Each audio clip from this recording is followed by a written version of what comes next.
আগের দিনে যেটা করেছিলাম কালার দিয়েই করেছি, ট্রাটেল এবং কালার দিয়ে। এবারেরটা হচ্ছে জাস্ট গ্রাফিক ডিজাইনের মতো, যে র্যান্ডামলি ও ওর মতো করে ড্রয়িং করবে, আমি করব না কিছুই, ও ওর মতো করে ড্রয়িং করবে।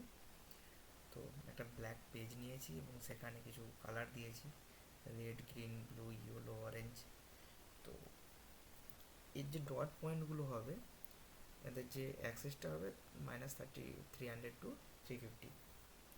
তো এর যে ডটগুলো হবে সেই ডটগুলোতে একটা বল সাইজ হবে, এ সাইজটা হবে 25 অ্যান্ড রেডিয়াস অ্যান্ড 50 রেডিয়াস, দুটো সাইজের বল তৈরি হবে এবং একটার সাথে একটা কানেক্ট হবে। কতগুলো বল তৈরি হবে? 100টা বল কানেক্ট হবে, ঠিক আছে? তো 100টা পয়েন্ট হবে। তো বেশি কিছুই না প্রোগ্রামটা রান করলে হয়তো তোমরা আরও ভালো বুঝতে পারবে। জাস্ট সিম্পল গ্রাফিক ডিজাইন শেখানোর জন্য প্র্যাকটিস করতে হয়। তো প্র্যাকটিসগুলো এইভাবেই ধীরে ধীরে শুরু করতে হয়। যখনই কেউ শুরু করবে প্র্যাকটিসগুলো এইভাবে ধীরে ধীরে শুরু করতে হবে, যে কিছু না, কালারিং কিছু করে যাতে জিনিসটাকে শেখা যায়। তো দেখা যাক, রান করি।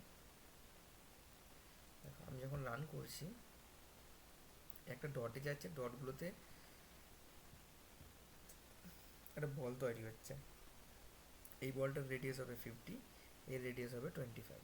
তোমরা এগুলো চেঞ্জ করতে পারো, অবভিয়াসলি চেঞ্জ করতে পারো এবং কালারগুলো ইউজ করতে পারো, বিভিন্ন কালার নিতে পারো, পিঙ্ক নিতে পারো রেডের জায়গাতে, লাইট ব্লু নিতে পারো, ইয়েলো নিতে পারো। যখন একটা পয়েন্ট আসবে, তো সেই পয়েন্টে যখন 150টা বল কমপ্লিট হয়ে যাবে তখন এটা ক্লোজ হয়ে যাবে, ঠিক আছে? তো এই হলো একটা প্রজেক্ট। তো তোমাদের কেমন লেগেছে বলো এটা, এবং ট্রাই করবো আরও ভালো কিছু তৈরি করার। এখানেই আজকে এখানেই, আবার দেখা হবে পরের দিন। আর অন্য কোনো ভিডিও লাগলে বলো আমাকে। বাই।